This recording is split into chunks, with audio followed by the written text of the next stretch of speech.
Welcome back to another episode of Mr. J's Workshop. It's been some time since we put a video out there and wanted to get back into putting some things happening here in Mr. J's Workshop. Um, to spare you all the details, I had some surgery last year that tied me up for a couple months and other things, but so just to get to the update, so not much has been done to the 701. We focused on a lot of little things that I was able to do at the time. Um, uh, One of the big things was finally getting the windshield on. Man, I made a mess of that. Made a mess of that. I'm embarrassed to say I just made a mess of it, and it took some time to straighten all of it out. And what I mean about that was, like I was saying earlier, I had some surgery, so I had a torn rotator cuff and needed some surgery, and that knocked me out. So I had this brace on, and I tried to continue working on the 701, and I was trying to install the windshield one-handedly, and ended up cracking it in a couple places, which was very discouraging. Um, but not to worry, it all worked out. Uh, I purchased some plastic repair from Aircraft Spruce. I've seen it used and it works pretty good in a lot of aircrafts that I've seen out here. I've checked on them to see how well they have done, and they have no problems. It's still repaired, not cracking any further, and there's a little blemish there. Technically, depending where it's located, you could paint it, and nobody will ever know it was cracked.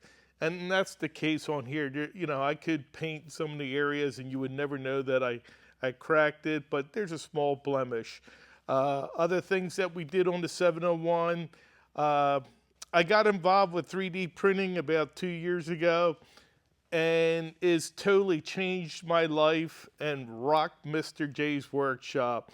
Some of the things I didn't expect was I put it out there in the Etsy store. Some of the products I've been making here for organizing, helping me with tooling, things on the 701 that I've created. I created a brake line to hold the brake line coming to the wheel. I also created a little switch box that mounts under the panel. Another mount I made was for the fuel selector. Another item I made was a slip indicator holder. And I got more product. I went crazy. I went 3D aircraft crazy. Nothing for the engine compartment, even though I've been researching that, and I guess at a later time I'll show you some of my ideas on that. Let's see. Main reason for this video is to update you on the Zenith Rudder Workshop. March 6, March 7, coming out fast, coming to you in Texas. We're going to have a lot of guest speakers here. We will have a couple other instructors here to answer questions. I'm an instructor, as most of you already know, and I do transitional training on the Zenith aircraft. And with the new Mosaic stuff, it's a lot easier on the instructors to provide training in your Zenith and make you a safer pilot. So it's very exciting. Last year was a blast. We had about 50 people who came out. Our workshop was totally full. We had they only have 12 tables. We have room for maybe a couple more if need be, but mostly they tried to keep it a minimum of 12 to give the builders the best quality one-to-one action with Roger, Sebastian, Bill Fay. And, Jan's here, and he helps out from Viking Aircraft. He has those awesome 190 horse, 175 horse And I think the two popular ones this year, last year, was the 140 horse, 175 horse, and 190 horse Viking engines. Uh, they're pretty incredible. I love instructing in those aircraft because when I need the power, I got the power. Yeah, so take the time, see what your schedule looks like, sign up for that 6th and 7th of March of this year. It's coming up fast, and I think they're just limited to how many people could come on the Rudder Workshop. But it does not limit you from coming out and checking everything out. Like I said earlier, there's some guest speakers. We'll have a DAR. We have instructors. I could talk to you about transitional training. There will be some other instructors from different parts of Texas here. And if weather permits, they will be doing demo rides into Zenith. We've had that every time, weather permitting. Hank Morgan and Mr. Towers, they come out and they always help out with the demo rides. That's Daryl Towers. Forgive me, Daryl.